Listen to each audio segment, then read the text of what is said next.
Hi hello welcome to my channel. ఈరోజు నేను భక్షాలు ఎలా ప్రిపేర్ చేసుకోవాలో మీ అందరికీ చూపిస్తానండి. భక్షాలు ఇవి అందరికీ తెలియవు కదా చేయడము. సో అందుకే తెలియని వాళ్ళ కోసం నేను ఇది ఈరోజు ప్రిపేర్ చేసి చూపిస్తున్నాను అనమాట.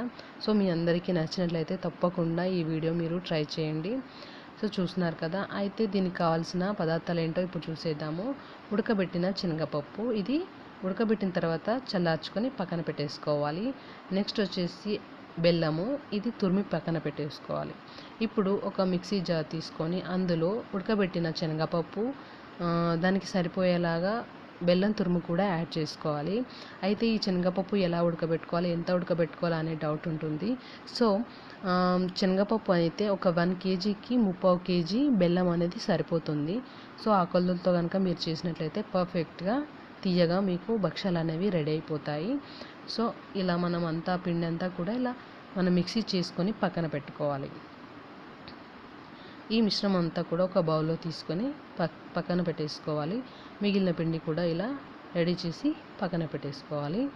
తర్వాత మనం ముందుగానే పిండిని నానబెట్టుకొని ఇలా పక్కన ఉంచుకోవాలి. ఇది గోధుమ పిండి, లేదంటే మీరు మైదా పిండి అయినా యూస్ చేసుకోవచ్చు.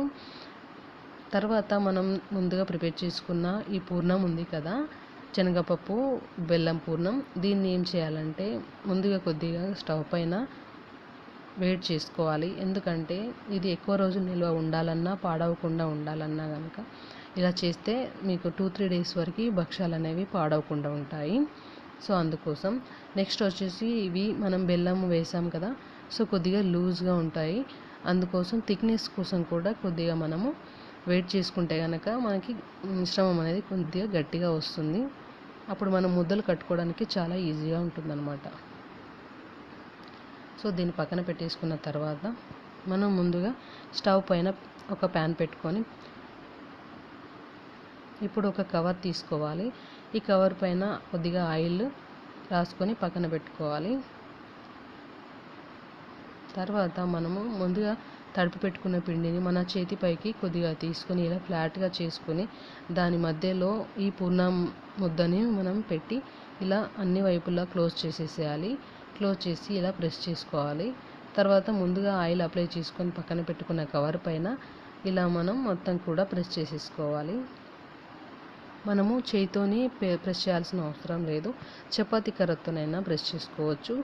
చపాతీ కర్రతో అయితే ఇంకా పల్చగా వస్తాయి, హ్యాండ్తో అయితే కొద్దిగా లావుగా వస్తాయి. సో చూడండి, మీకు పల్చగా కావాలనుకుంటే కనుక చపాతీ కర్రతో కూడా మీరు ప్రిపేర్ చేసుకోవచ్చు. ఇప్పుడు స్టవ్ పైన పెనం పెట్టాం కదా, దానిపైన కొద్దిగా ఆయిల్ కానీ లేదంటే నెయ్యి కానీ వేసి మనం ముందుగా ప్రిపేర్ చేసుకున్న భక్షం దానిపైన వేసుకోవాలి. పైనుంచి కొద్దిగా ఆయిల్ కూడా మనం ఇలా జీలకరించుకొని ఈ భక్షాన్ని కాల్చుకోవాలి. 2 వైపులా కాల్చుకోవాలి.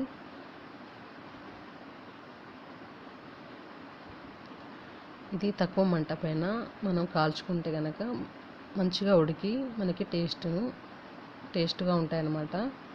సో చూస్తున్నారు కదా, భక్షాలు అనేవి రెడీ అయిపోతున్నాయి. సో భక్షం అనేది రెడీ అయిపోయింది. ఇలా అన్ని భక్షాలు కూడా మనం ప్రిపేర్ చేసుకొని పక్కన ఒక ప్లేట్లో తీసుకోవాలి. ఈ భక్షాలన్నీ కూడా మనము నెయ్యితో కనుక తింటే సూపర్గా ఉంటాయి, అదిరిపోతాయి. మీ అందరికీ ఈ వీడియో తప్పకుండా నచ్చినట్లయితే నా వీడియోని లైక్ చేయండి, షేర్ చేయండి, సబ్స్క్రైబ్ చేయడం మాత్రం అస్సలు మర్చిపోకండి. Thanks for watching. Bye bye.